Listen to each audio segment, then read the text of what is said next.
Okay, let's go across to Sreeram Chaulia, who is an expert in strategic affairs, joining us on the phone line. Sreeram Chaulia, the comment made by Donald Trump, is that a reference to the $7 billion subsidies in exports that America reportedly gives India? Is that the reference?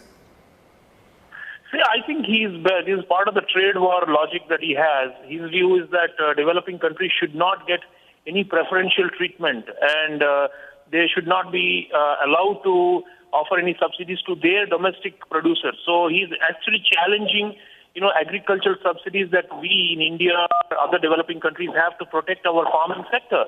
But I think it's very unfair, first of all, to say that they are also a developing country. Frankly, the historical reference has been that the GATT and WTO in the international trading system, developing countries have been given preference because they're much poorer and they have to protect the livelihoods of their lowest income workers. And the U.S.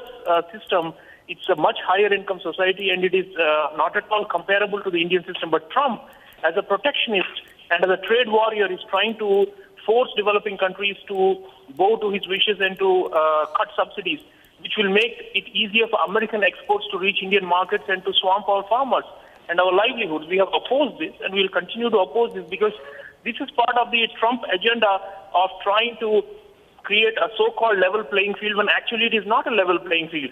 In fact, we have been arguing in the WTO and in the international fora that US and EU and Japan and the rich countries actually subsidize their farmers. And we want those to be completely removed so that we have fair access to their markets. But Trump is singing the opposite tune, which is to make it even less fairer. And I think this is where we have been very firm. Our government has also retaliated to the tariffs that Trump has imposed on steel and aluminium. If they're going to come for agriculture now, that's a very big issue. In the past, in the WTO, we have been stuck on this matter because the rich countries, including the US and EU, have been demanding that we should be seen as equal to them. But actually, we are not. We are weaker and we must be given preferences, and that has been our position.